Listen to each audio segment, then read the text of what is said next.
প্রিয় ছাত্রছাত্রীরা ফিউচার ডিম স্কুলে তোমাদের সবাইকে স্বাগত জানাই।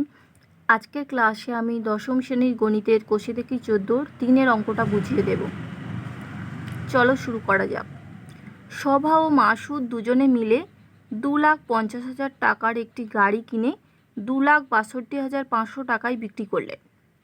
গাড়িটি কেনার সময়ে শোভা মাসুদের 1.5 গুণ টাকা দিয়ে থাকলে কে কত টাকা লভ্যাংশ পাবেন তা হিসাব করে লিখি।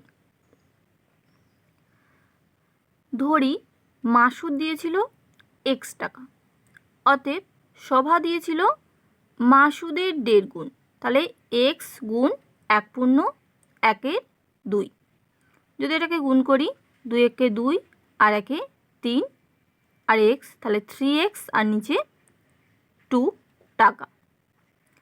অতএব শোভা ও মাসুদের মূলধনের অনুপাত শোভার কত 3x/2 লিখলাম ইস টু মাসুদের x।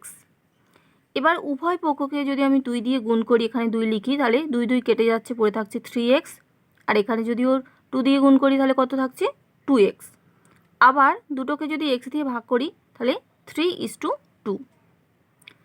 এবার গাড়িটির ক্রয় মূল্য বলে দিয়েছে 2,50,000 টাকা, গাড়িটির বিক্রয় মূল্য বলেছে 2,62,500 টাকা।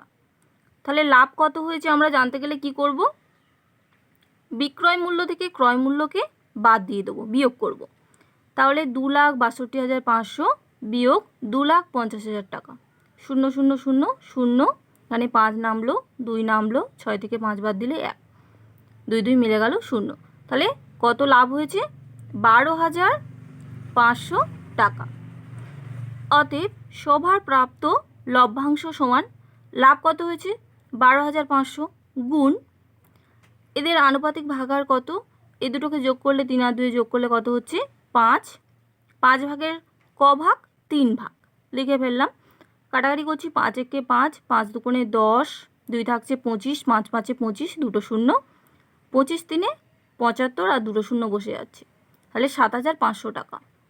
ও মাসুদের প্রাপ্ত লভ্যাংশ কত, লাভ হয়েছে 12,500 গুণ এ দুটো যোগ করলে 3 আর 2 5, 5 ভাগের ক ভাগ মাসুদের 2 ভাগ লিখলাম। তাহলে 5 একে 5, 5 দুগুণে 10, 25 থাকছে, 5 5 25, শূন্য, 25 দুগুণে কত 50 আর দুটো শূন্য, তাহলে 5,000 টাকা।